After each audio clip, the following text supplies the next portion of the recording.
Hello, I'm Elizabeth Puranam in Doha with the top stories on Al Jazeera. Palestinian leaders are describing the latest Israeli raids in the occupied West Bank as a new war crime against defenceless people. Israeli forces killed 9 Palestinians and injured 50. At least 15 airstrikes targeted Jenin.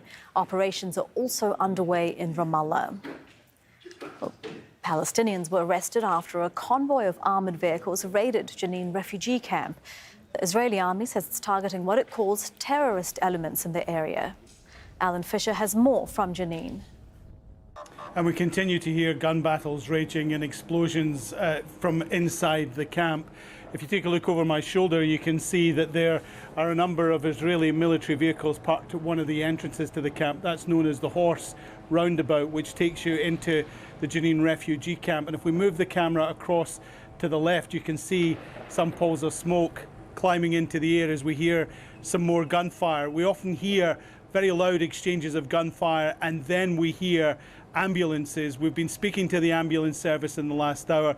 They say they're being allowed in, but it is sporadic. It really depends on the soldier who's on the checkpoint that they need to negotiate at that point.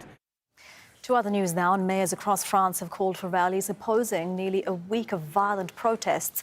That's even as the unrest begins to ease. Sunday night saw fewer arrests than the previous 5 nights of rioting, 157 arrests compared to 700 on Saturday.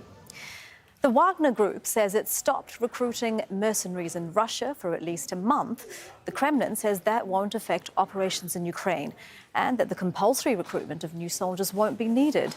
Wagner leader Yevgeny Prigozhin agreed to move to Belarus after launching a brief mutiny against Russia's military leaders last month.